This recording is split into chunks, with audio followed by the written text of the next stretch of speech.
Next మా నాన్న అండి, తన పుట్టిన దగ్గర నుంచి 24 గంటల్లో 12 గంటలు మీకోసం కష్టపడుతున్నారండి. నాన్న ఎలాగో చదువుకోలేదు, కానీ తన బిడ్డ మాత్రం బాగా చదువుకోవాలని మీరు ఇక్కడ ప్రశాంతంగా కూర్చున్నారు. కానీ మీ నాన్న ఎక్కడున్నాడో ఒక్కసారి ఊహించుకోండి.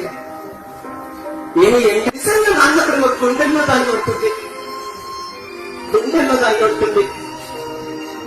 ఏ పండుగ వచ్చినా, దసరా పండుగ వచ్చినా మన ఇండియాలో ఒక పండుగ తర్వాత ఇంకో పండుగ, ఒక పండుగ తర్వాత ఇంకో పండుగ, ప్రతి పండుగ కూడా తన కూతురు నా బిడ్డ హాస్టల్ నుంచి ఇంటికి వస్తుంది, నా బిడ్డకి ఏ డ్రెస్ ఇప్పించాలి అది నీ గురించి ఆలోచిస్తున్నాడు, కానీ నాన్న గురించి ఆలోచించాడు. ఒక్కసారి ఆలోచించి అమ్మ ప్రేమ చూపెడుతుంది, కానీ నాన్న కూడా ప్రేమ చూపెడితే నువ్వెక్కడ చెడిపోతావని ఆ ప్రేమంతా గుండెల్లో దాచుకొని బయటికి కాస్త గంభీరంగా కనబడతాడండి నాన్న. అది గుడిలో పోయిన విగ్రహాలు పూజించిన పూజారి కాళ్ళకు నమస్కారం పెడతాం, కానీ సాక్షాత్తు జన్మనిచ్చిన అమ్మ నాన్న కాళ్ళకు మాత్రం నమస్కారం చేయవు. అది ఇంత చేస్తున్నా, ఇంత కష్టపడుతున్నా మీకోసమే కష్టపడుతున్నాడు. ఇంత కష్టపడుతూ మిమ్మల్ని కాలేజీ పంపిస్తుంటే కాలేజీలో వచ్చి నిజంగా మనం ఎంతవరకు చదువుతున్నాం, ఆ నాన్న కోసం ఎంతవరకు చదువుతున్నాం ఒకసారి ఆలోచించండి. కానీ నాన్న ఎప్పుడు డబ్బులు అడగడమే. ఎవరో ఫోన్ కొన్నారని మనం ఫోన్ తీసుకుంటాం, మరి నాన్న దగ్గర డబ్బులు ఉన్నాయని ఒక్కసారి ఆలోచించాం. అడుగుతాం, అన్నం తినం, కావాలి అంటే కావాలి. నాన్న ఇంత కష్టపడుతున్నాడో అర్థం కావట్లేదు మీకు. నిజంగా నాన్న ప్రేమ ఎలా ఉంటుందో చూడండి. నాన్న నాన్న నాన్న నీ మనసు ఎంత మంచిదో నాన్న, నాన్న నాన్న నాన్న నీ ప్రేమ ఎంత గొప్పదో నాన్న. నేను అమ్మ కడుపులో ఉన్నప్పుడు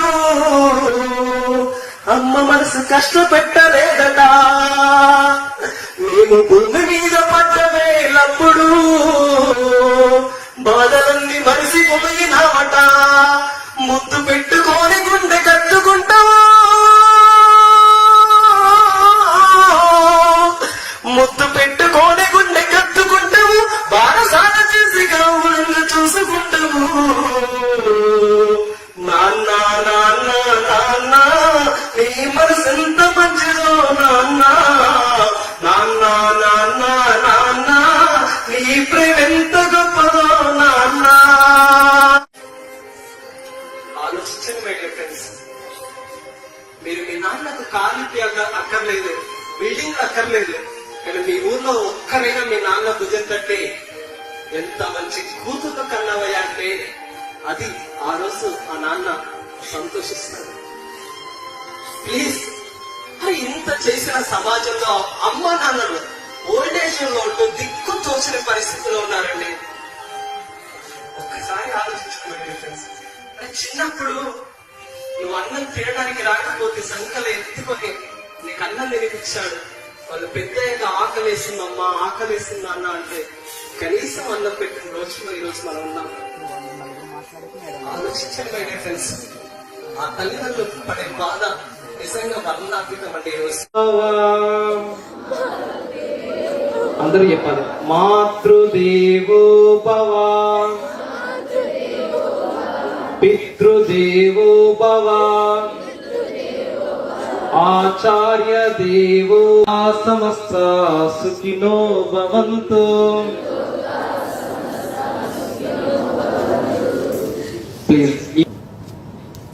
నా పేరు రేవతి. నేను మా మమ్మీ డాడీని చాలా కష్టపెట్టాను. నన్ను హాస్టల్లో జాయిన్ చేయించారు. నేను చాలా గొడవ చేశాను.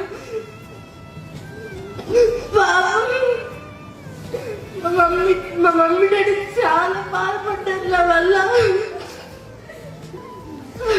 ఇప్పుడు నేను చెప్తా, మా మమ్మీ డాడీకి చెప్తా, I'm sorry, I really sorry. ఇంకెప్పుడు నేను అలా అలాగే టీచర్స్ కూడా అసలు బాధ పెట్టాను. వాళ్ళని ఎప్పుడు బాధ పెట్టాను, కామెంట్స్ చేయను. అండ్ సారీ టీచర్స్ ఎప్పుడైనా నేను బాగా. నా పేరు ఎం నాగేశ్వరి, సీనియర్ ఎంపీసీ చదువుతున్నాను. నేను మా అమ్మ నాన్నని చాలా బాధ పెట్టాను. అలాగే ఈ క్లాస్ నాకు ఎంతో ఆనందాన్ని, సంతోషాన్ని అందించింది. మా అమ్మ నాన్నకే కాదు, మా ఊర్లో ఉన్న ప్రతి ఒక్కరికి నా వంతు నేను ఏదో సహాయం చేసి వాళ్ళందరినీ మారుస్తారు అని మీకు భరోసా ఇస్తున్నాను. ఈ అవకాశం ఇచ్చిన పెద్దలకు నమస్కారం. నా పేరు రమాదేవి, సీనియర్ బైపీసీ చదువుతున్నాను.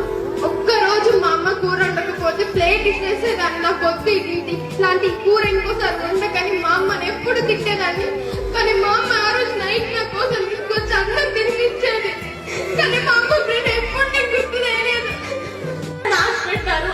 మా డాడీ ఆటో డ్రైవర్ అండి. అసలు ఎంత కష్టపడతారంటే ఆ కష్టం వాళ్ళకి ఇప్పుడు తెలిసి వస్తుంది. వాళ్ళకి ఇప్పటికి నేను చాలా కష్టపెట్టాను. సారీ అమ్మి. వాళ్ళ ఆశలు నేను నెరవేరుస్తాను. మా డాడీకి నేను జ్యువెలరీస్ కావాలని చాలా పెద్ద కోరిక. మా డాడీ కోరికని తప్పనిసరి తీరుస్తానని ప్రామిస్ చేస్తున్నాను. ఏంటంటే నేను ఒక రోజు మా డాడీ కొట్టాడని అన్నం తిందాం మానేస్తే మా డాడీ నాకు కాలు పట్టుకుని 5 days అన్నం తినకుండా ఉన్నాడు. నా పేరు సీనియర్ ఎన్ఈసి. ఫస్ట్ మా డాడీ హాస్టల్లో జాయిన్ చేసి వెళ్ళినప్పుడు ఇంతే కదా హాస్టల్ లైఫ్, వాళ్ళ గురించి ఏంటి. బట్ నేను ఏడుస్తానని చెప్పి మా డాడీ గేట్ బయటకు వెళ్ళి ఏడ్చారు, హాస్టల్ గేట్ బయట. ఆ విషయం చాలా హర్ట్ చేసింది. బట్ అప్పటికే మొన్న మా మమ్మీ కర్రీ ప్రిపేర్ చేసిన కర్రీ నాకు నచ్చలేదని చెప్పేసి అసలు అన్నం తినలేదు. మా డాడీకి నేను అంటే ప్రాణం. అసలు నేను తినంది అతను తినరు. సో నేను తినకపోలేదని చెప్పి మా డాడీ ఎంత రిక్వెస్ట్ చేసినా కూడా తినలేదు. బట్ ఇప్పుడు సార్ వాళ్ళు చెప్తుంటే అర్థమైంది ఎంత మా డాడీని హర్ట్ చేశాను నేను. I'm really very sorry daddy. Dasara కూడా నాకు డ్రెస్ కొనియలేదు, చాలా అంగడంగా చేసా. ఇల్లంతా మొత్తం లొల్లి చేసిన నాకు డ్రెస్ కావాలని. బట్ సార్ వాళ్ళు చెప్తుంటే what I did is the wrong thing. నేను ఇంకోసారి ఇలా చెయ్యను. మా డాడీ కోరిక నేను ఒక పోలీస్ ఆఫీసర్ అవ్వాలని. బట్ నేను ఇప్పుడు మీ అందరి ముందు చెప్తున్నాను, ఒక కలెక్టర్గా చూపిస్తాను మా డాడీకి. ఇక్కడికి వచ్చిన రాము అన్నయ్య, సుధాకర్ అన్నయ్య, సుధీర్ అన్నయ్య, ఇంకా మిగతా వాళ్ళు వచ్చిన అందరు అన్నయ్యకి చాలా థ్యాంక్స్. అందరినీ బాధపెట్టకుండా ఉండండి. నేను బాధ పెట్టిన, నాకు అన్ని కావాలి, నాది నడవాలి అన్నట్టు. అందరి అన్నయ్యకి థ్యాంక్స్. నాకు ఇంత నాలెడ్జ్ ఇచ్చినందుకు టీచర్స్ కి, ఇక్కడ నాకు ఇక్కడ పర్మిషన్ ఇచ్చినందుకు ప్రిన్సిపల్ మేడంకి అందరికీ థ్యాంక్స్. మాది స్మాల్ ఫ్యామిలీ. మా డాడీ ఫార్మర్. నాకు తెలుసు మా డాడీ ఎలా కష్టపడతారు. మమ్మల్ని ఎప్పుడు పొలంకి కూడా తీసుకెళ్లరు. ఎండలో బాగా కష్టపడతారని చెప్పి వాళ్ళ కష్టం ప్రూఫ్ చేస్తామని చెప్పి హాస్టల్లో వేస్తారు మమ్మల్ని. సో వాళ్ళ కష్టం ఇంకా ఎక్కువ కష్టపెట్టకుండా ఇంకా మంచిగా చదువుకొని వాళ్ళని కష్టపెట్టకుండా చూసుకుంటా అని ప్రామిస్ చేస్తున్నాను. ఒకవేళ మమ్మీ డాడీని ఇప్పటి వరకు కష్టపడుతుంటే I'm very sorry mummy, sorry daddy. నా వల్ల ఎవరైనా టీచర్స్ హర్ట్ అయితే sorry madam. Thanks for giving me this opportunity. మనం దాదాపు 2 days నుంచి ఈ ప్రోగ్రామ్ చూస్తున్నాం. We have learned a lot. ఎంత అంటే చాలా నాలెడ్జ్ గ్యాదర్ చేసుకున్నాం, చాలా ఎంటర్టైన్ అయ్యాం, చాలా ఎంజాయ్ చేశాం. ఈ సమాజంలో, సొసైటీలో దాదాపు 80-90% యూత్ కానీ ఎవరు కానీ దే బి సెల్ఫిష్, అంటే స్వార్థానికి చూసుకుంటున్నారు.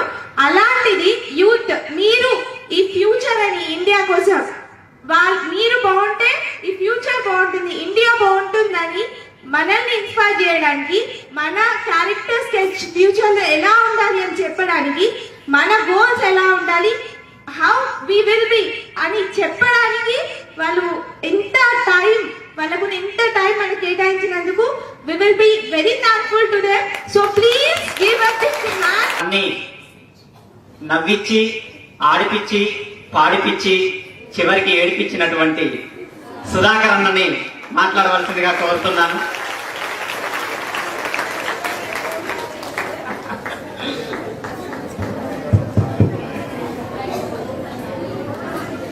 ఓకే, కబీర్ దాస్ ను ఒక మాట అడుగుతారు, సార్ మీకు దేవుడు గురువు ఇద్దరు ఒకేసారి కనబడితే మీరు ఎవరికి నమస్కరిస్తారు అంటే కబీర్ దాస్ మొట్టమొదట గురువుకే నమస్కరిస్తాను అని చెప్పాడు. ఎందుకు చెప్పాడంటే నాకు దేవుణ్ణి పరిచయం చేసింది కూడా గురువే కాబట్టి ముఖ్యంగా